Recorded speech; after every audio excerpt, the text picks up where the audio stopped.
Hello and welcome to the Omni Talk Fast Five, sponsored by Fast Sensor and Takeoff. Today is November 12th, 2020. I am Chris Walton, and I am joined, as always, by the illustrious Ann Mazinga, and of course, Emma the intern. And Emma, I've got I don't know that illustrious, my friend. Have you ever used that word to describe me? To describe you? No. In fact, I don't think I've ever used that word to describe anyone, and I saved it just for you today. Yeah, I was thinking of it last night. I was like, how can I do the intro a little differently? And that's what I did.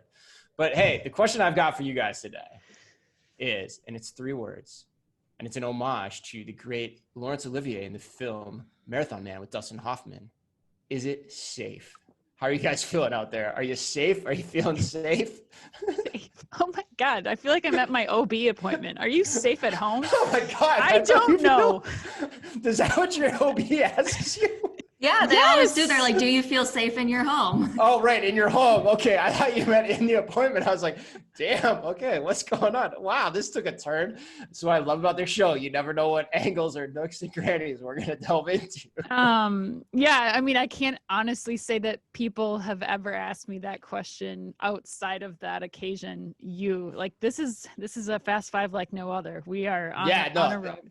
It is Do a you great feel movie. safe, Chris? Maybe not really. No, not so much anymore. No, not in general. I mean, it feels like everything's crashing in around us. And like, I mean, the degree, you talk about Kevin Bacon and the 6 degrees of separation. It feels like there aren't many degrees left in that separation in terms of like what's happening, especially with relation to the virus as it definitely hit closer to home. I think for me this week, I don't know how you guys are feeling. Yeah, I mean, there's a lot changing, but maybe I need to send you my Tara Brach meditation to just pause and like connect to your breath again so that we keep you alive for the rest of this Fast Five, Chris. Yeah, I'll be alive. This Fast Five is my favorite thing I do all week. And so we're going to have a ton of fun and we're going to have a blast and we're going to have a good time because in today's show, we're going to talk Singles Day, JCPenney's new court-approved sale. We're going to talk about autonomous and also now what is autonomous electric grocery delivery. And we're going to end, as all things in life really should, we are going to end with a discussion on alcohol and beer and wine retailing. But first, we've got some major news out of Target this week. Some might even call it, and by some I mean, of course, me, the ultimate beauty strategy move. Nope. Emma, take us away. Okay. I don't know how to take off after that, but okay. So, as Chris just alluded to, Target and Ulta have announced a new strategic partnership. And so Ulta Beauty at Target is going to debut at more than 100 Target stores nationwide and online at target.com beginning in 2021. And they're looking to redefine the beauty experience with expanded access to curated prestige beauty brands and expert trained beauty consultants. And they're looking to make a shop-and-shop experience. So I've seen essentially nothing but praise on this partnership through social media and everything. But it doesn't really make sense to me. Ulta kind of said that they're trying to capture both the younger shoppers and those who get their makeup primarily at like one-stop shops such as Target. But these are going to take up a lot of space. And as we were talking like yesterday or a few days ago, like what about all of Target's own brands and then the brands that Ulta chooses to pull into Target? Like that seems really complicated. And I feel like Target doesn't really need Ulta, but yeah, I'm curious to see what you guys think. Yeah, interesting to hear. Okay, I'm curious. And I have been debating this in my head, like back and forth and back and forth. And I think there's a lot of angles on this. I'll get to my points in a few minutes, but I think there's just a lot we don't know yet. And I'll talk about why. But I'm curious, Ann, where are you? Are you kind of like Emma, or are you like, I'm not sure I understand it, even though everyone's praising it? What do you think? I've gone through like lots of seasons of thought with this whole partnership. I have to say at first I was kind of confused. I'm like, man, Target could just bring those brands in, couldn't they? Like, couldn't they just handpick and say like, okay, we want, you and you to come in and we'll do, whatever our design partnership kind of concept is, but in the beauty space. But then I guess, and it seems really strange because typically I worked in Target Beauty for quite a long time. And it was always like, let's test online first and then we'll see about bringing you in store.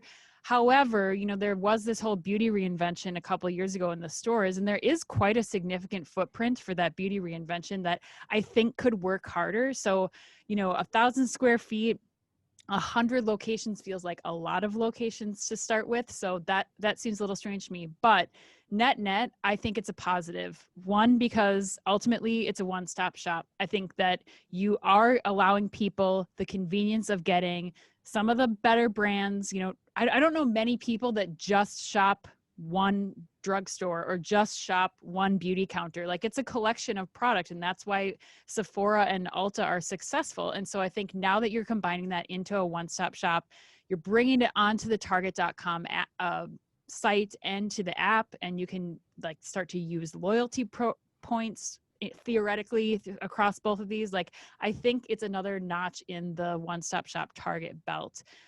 And for Ulta, I think it positions them really well because, like, if you look at a lot of the mall traffic, Ulta is one of the biggest drivers to mall traffic right now throughout the pandemic. So a lot of people are talking about how this makes Ulta safe from you know, as an essential, being part of an essential retailer, which I'm kind of like a little bit on that, because 6 months, hopefully, whatever. Yeah, exactly. But you know, they are consistently driving people to the stores. So for Ulta, this gives them a way, one, to, you know, help use the Target traffic that's coming into their stores, but also really helps get them a leg up in the competition against Sephora, their next greatest competitor.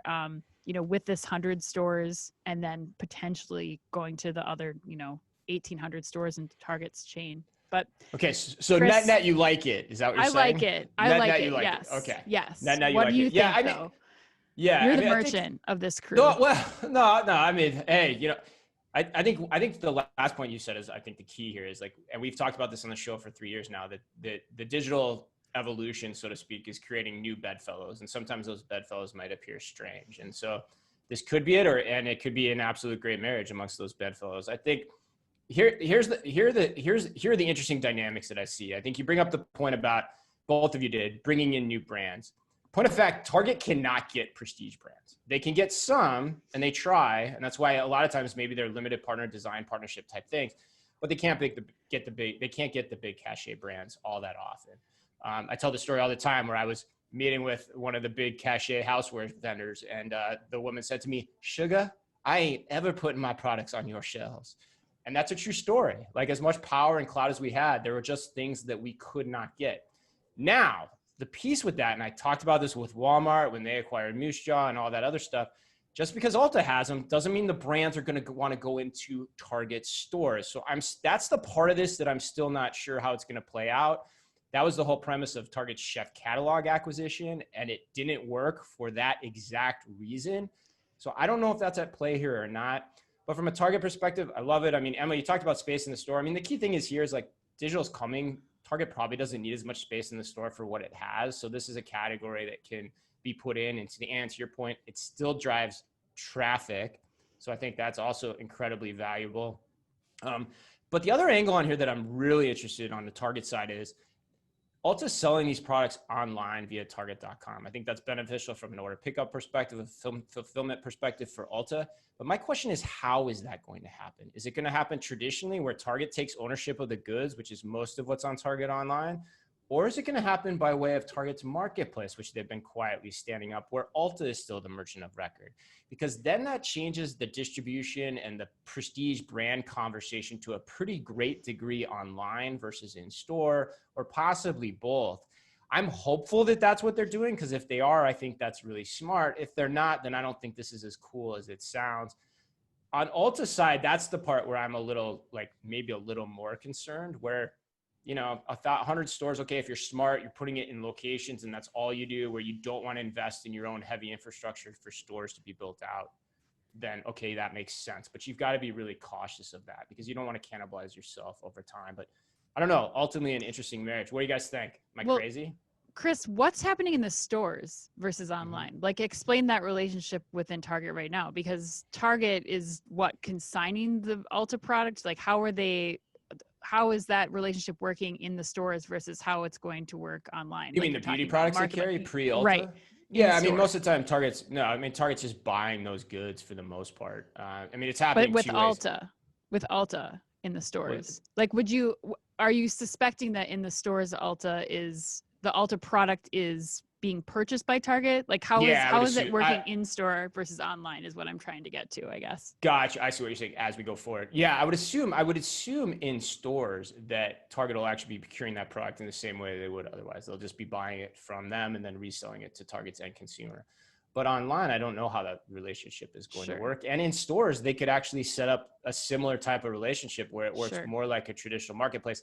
But I don't think you have the technology stood up in store where you could have a different merchant of record for Ulta products in store. So I think that's almost impossible to do now that I'm talking about it.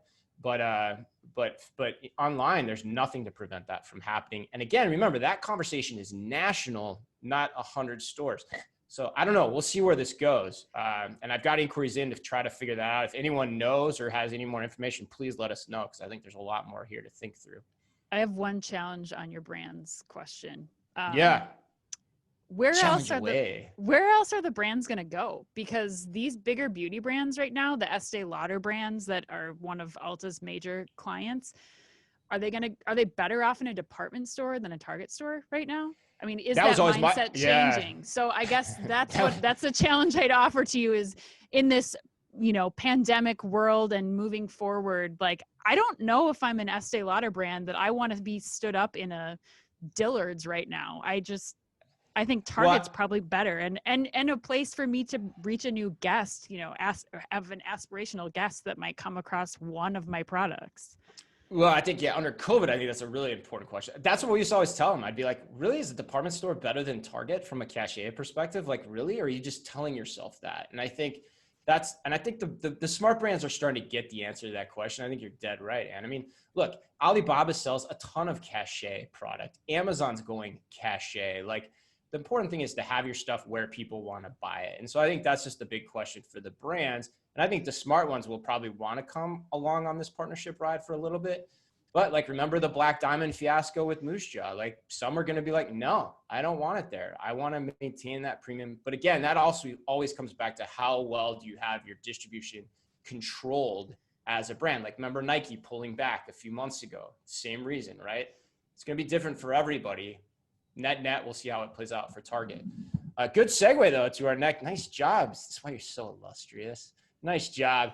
Good segue to our next one, which is Alibaba. So no surprise here, but it is worth noting. Alibaba closed Singles Day yesterday, their 11-day event. $74 billion in sales. $74 billion. It is crazy. It's in the first minute. I always love reading these. I know it's kind of ridiculous, but it's like, you got to pause and just listen to it. So in the first minute and 8 seconds of this year's Singles Day, Alibaba said that it pulled in $1 billion in sales. And after an hour, it hit $12 billion in sales. Nuts. So yeah, unbelievable. I think that for us, we got the chance to talk to the Tmall head of Tmall for the Americas this week, and we just put that podcast out. But I think for me, what's more important to note is that, $5 billion, wasn't it, Chris, of the sales were from U.S. companies of the total Alibaba Singles Day sales. And I think that this is really something that if you are a small to medium-sized business in the United States and you haven't started looking at this yet, especially with, pending shutdowns again in the US or, whatever is going to happen over the course of the next 6 months, the density of people in China and that Chinese consumer is something that you should be definitely thinking about reaching in some way, shape, or form. And they're making it really simple for people to do that. So curious what your thoughts are. Did you buy anything for Singles Day? Emma, did you buy anything? Did you check out Singles Day, Emma? I did, actually. One of my favorite resale sites, Vestiaire Collective, offered 11% off of pretty much everything on the site. So I bought a pair of shoes. Very cool. Wow. That's awesome. And how long does it take to get that? Like, they just come, how long is it going to take to get it and all that kind of stuff? Vestiaire takes a while because the seller has to ship the thing to Vestiaire's hub, which I think is in Paris. There might be a New York one, but since they're international, they partake in Singles Day, and then they authenticate it, and then it gets sent to me. So they're a longer one to get the product, but 11%, I was like, these things never go on sale, so might as well. Right. Take the offer while you can. No, and I think you brought up an awesome point too. I mean, the podcast we did with Tony Shan, of Tmall, the head of Tmall here for Americas. I thought it's probably one of the most important podcasts we've done. Definitely one of the most informative podcasts we've ever done. So if you guys are listening and you have a chance to listen to that, please do.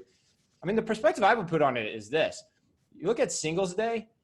800 million consumers participated in Singles Day. 800 million. Crazy. I just looked this up a few weeks ago. I think this number's right, but there's only 320 million total people in the US. So like, if you're a US brand, why wouldn't you think about tapping into the potential of that market? $5 billion of that, was it $74 billion Ann said, was from American companies. You had 31,000 overseas brands participating in this event. So like, the cool thing about the podcast is it actually talks to you about how easy it is if you're a brand to actually do this. And really the only cost to you, if you strip it out, because everything's done on consignment, Tmall will help you, and you can decide how much you want to add on in terms of like influencer marketing and different marketing approaches over in China when everything's once on Tmall and set up correctly. But really the only cost is shipping product to LA. I think it was LA or New York, right? And that's it. And you can decide how much you want to ship, and then Alibaba handles the rest. And if your brand's good and it's interesting, like, that's a massive, massive, huge ass market for you to hit at literally no risk, no cost. And you could probably stand it up with like 1 or 2 people working on it at most, or even as a side job, depending on who you are. So like, I don't know. I don't understand why brands aren't on this faster. Kroger was on it like a couple years ago, wrote about it for Forbes. I thought that was cool. But like, you're not hearing nearly enough people talk about this fast. Like we talked about Target a few minutes ago. Target, why aren't you selling stuff there? Like, why not? Walmart, you have a presence over there. So like, kind of get that already. But like, Target, you have no overseas presence. Why aren't you doing this? Like, in fact, you're probably like sleep on the wheel. Same with like any of those companies that you could name. So I don't know. I think it's super cool. And any last words? Yeah, I mean, I think the small businesses too. Like for sure you have the larger businesses, but like Tony gave one example of maternity wear. Why are you, as a mid to a high level maternity wear brand, you're running your bricks and mortar shop, you've got all these expenses, and the competition is thick in the US. Like you've got a lot of other places competing for that same market. And he was talking about this one maternity brand that was just, designed with mom in mind instead of the, cartoon characters, and babies just exploded over there. So, I mean, everything from Bissell vacuums to maternity wear, there's a market for it. So yeah, you're right. For the start option digging value, in. Yeah, for the option value of what it costs to ship product to LA relative to like running more Facebook ads to hit more people in the US, you could probably find possibly a big payoff down the line with pretty little work. Yeah, that's a really good way to think about it, actually. All right, I got the next one. So headline number 3 is that Anne loves this headline too. The sale of JCPenney's finally got court approval. Simon Property Group this week and Brookfield Property Brothers have been approved by court to acquire Penney's retail operations for $1.75 billion in cash and debt, which should, according to Chain Store Age, save approximately 60,000 jobs, which is not something to overlook. The agreement, according to the publication, also includes the formation of separate property holding companies made up of 160 of Penney's real estate assets and all of its own distribution centers, which will be owned now by a group of the company's lenders. The Financial Times also reported that David Simon, CEO of Simon Properties, said that he believes his company, and he was pretty cocky about this, stands to make over $1 billion on the deal, and that they also plan to introduce all the brands that Simon and Authentic Brands have been buying up together, companies like Brooks Brothers, Lucky's, and more, into their JCPenney stores. And Emma, let's start with you. Like, are you buying what Mr. Simon's throwing down here? No, not at all. There's a reason. I feel like there's just a reason all of these companies went bankrupt. And like, you're just going to throw them all together in the same like space? Weren't they already all together in the mall? Yes. Like, I'm not buying it. No. Well, and that's the problem. If you take all of your tenants from the mall, David Simon, and you put them into one department store, what is going to happen to the rest of your mall? Like, what else is going in there? I don't understand. this is just an absolute mystery. And like, didn't JCPenney try this? Do you guys remember? Wasn't it last year for holiday? They like brought in St. John's Bay, which might as well, you know, it's like you're going to do pop-up shops. Like JCPenney tried this. Lionel Richie couldn't even save JCPenney. Like, what are you going to do? Because that was going to happen. Yeah, right. You're right. I forgot about that. Yeah. No, you're right. It's like, oh, sorry, Ed, keep going. Sorry, I didn't mean to jump in. No, go ahead. No, I was going to say, yeah, it's kind of like, you know, if you order a pizza where you get pepperoni on one side and mushrooms on the other, just putting the mushrooms on the side with the pepperoni doesn't mean I'm going to like it any better. That's kind of what I'm thinking about here. Like that actually might make it even more distasteful. It's all jammed in there and doesn't make sense. And by the way, who's coordinating all of that? The other interesting part about this too is, you know, there were all those Amazon rumors, and I've still been getting pinged about that a lot, but like, you know, where is that in this whole thing of, you know, Amazon being fulfillment or whatever, or being like kind of this like stalking horse thing in this whole equation? Maybe it's still out there, but I don't know, man. If this is all this is, like, we're going to put Lucky Jeans into JCPenney's, Brooks Brothers? That's exactly what I'm wondering. Like, I put in, there's a lot of apparel and acquisition news this last week that we talked through, like Steinmart and Revl again from Pier 1 last week being another one. But the difference with the Simon thing is nobody's talking in these acquisitions about like any omni-channel strategies or like digital strategies. So that is very suspect to me. Like, you're just gonna move like the property and the pieces around, and I think that that's one big missing piece that I feel like is still outstanding, and that I feel like we see in a lot of people who are really focused on the real estate aspect of it. It's thinking about the changing or shifting of the places and the property, and not thinking about how people are actually shopping anymore and how your physical spaces need to reflect those changes. And it's just a miss. I don't know. I don't know what to do about this. I'm really confused. Yeah, it's the product problem all over again. I mean, it's like one of the first pieces, I think it's the third piece I ever wrote. It's like the products aren't what differentiates you. They aren't what bring people to a physical store. They are important. What you carry is important. But if I can still get those things online, that doesn't solve your problem. It doesn't answer the why of why I come to a physical place to shop. Yeah, and you're right. The stuff that e-commerce ventures we talked about last week, now they're into Steinmart.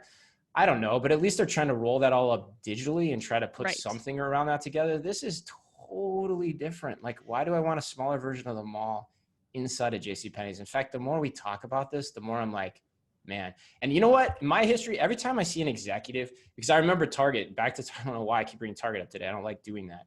But I can remember Target CFO getting up and saying, there is no way we're not going to make money in Target Canada, like boasting about it.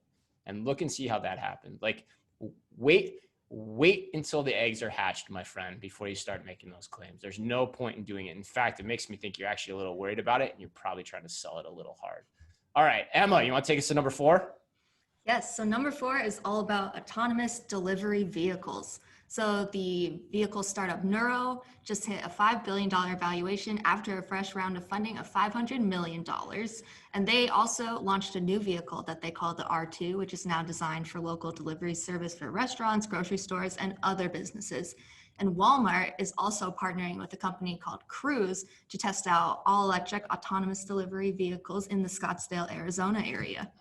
Woohoo! Shout out to Scottsdale. All right. Very near my hometown of Tempe. And what do you think of this? So hot. Oh, yeah, Ed almost died there from heat stroke one day. It was pretty crazy. That's actually an awesome story for another day. But, and I when I read this story, my biggest thing, first of all, is that I hope this is actually like, it actually looks like a Chevy Cruze and that Walmart's going to put into the market, because that's something Walmart would do. And I really hope Mark Lurie's sitting in it while it's making an autonomous delivery. Could you imagine that? The Chevy Cruze just cruising around Scottsdale. That looks so we'll make that video if it doesn't get made. Yeah, I might put on the bald cap and make that video. Yeah, absolutely. The big thing here, though, to me, I don't know that I have much to add on this, and curious what you think too, but I mean, the valuation for this, for Nuro doubled. I mean, basically in a year and a half, you know, almost $2.5 to $5 billion. You know, it's an important story to know. It's not going away.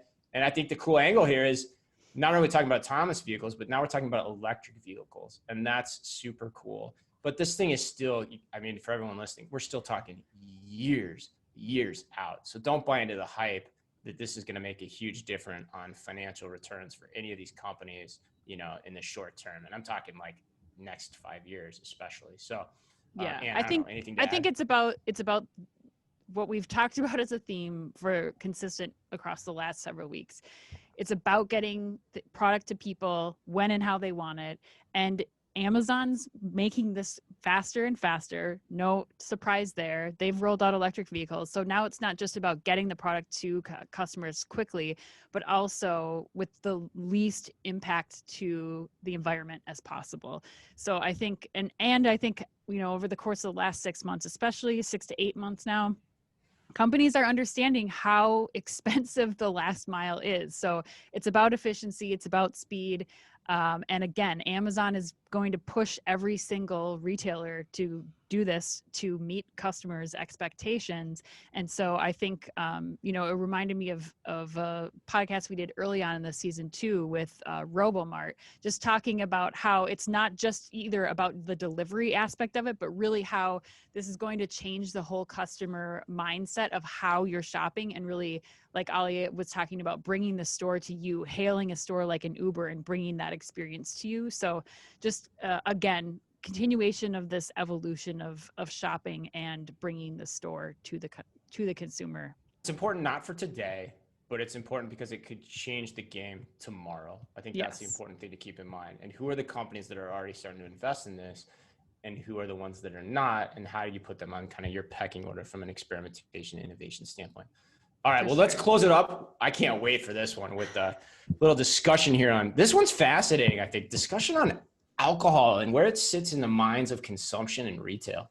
Molson Coors has announced a new platform called Revl, which is a direct-to-consumer online site for their UK customers, which will allow them to order things like Coors, Carling beer, along with other beers, wines, spirits, soft drinks, and snacks directly from the website and have it delivered to their homes.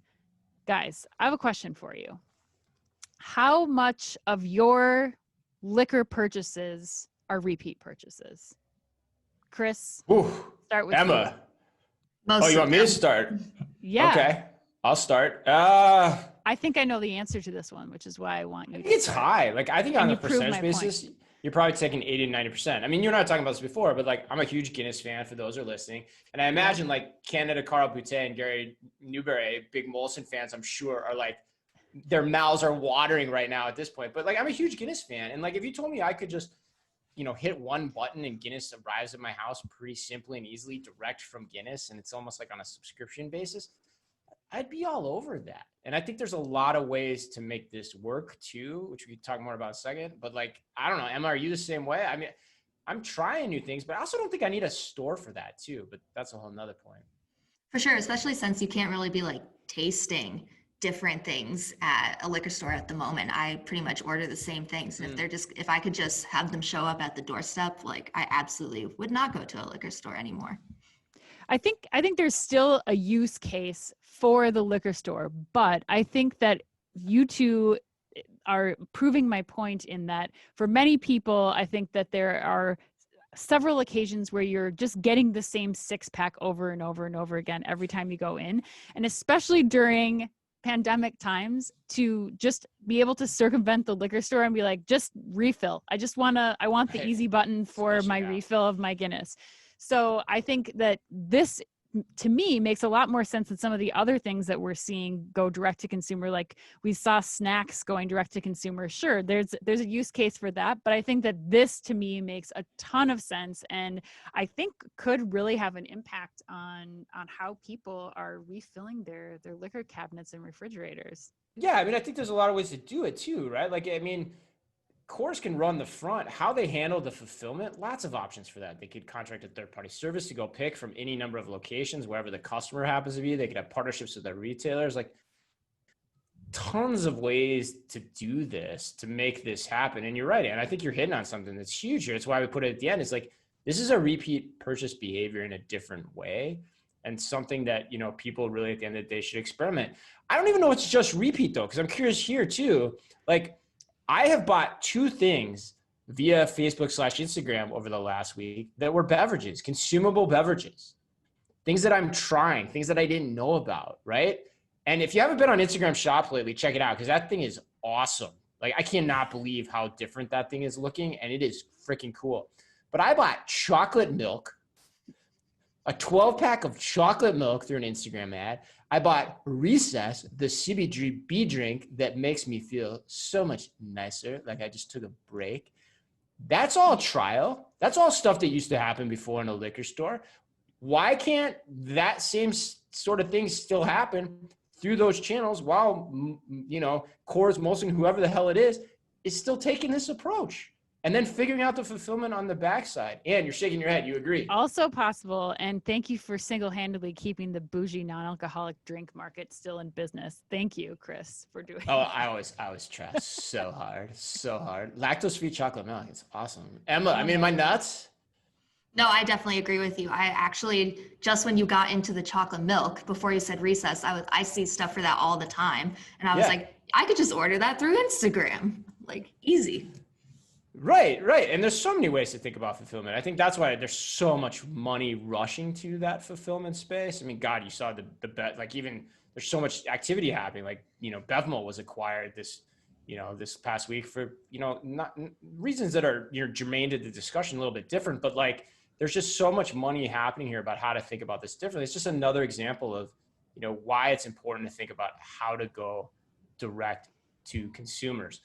All right. Well, I think that wraps us up. Happy birthday today to Wallace Shawn from My Dinner with Andre fame and Princess Bride.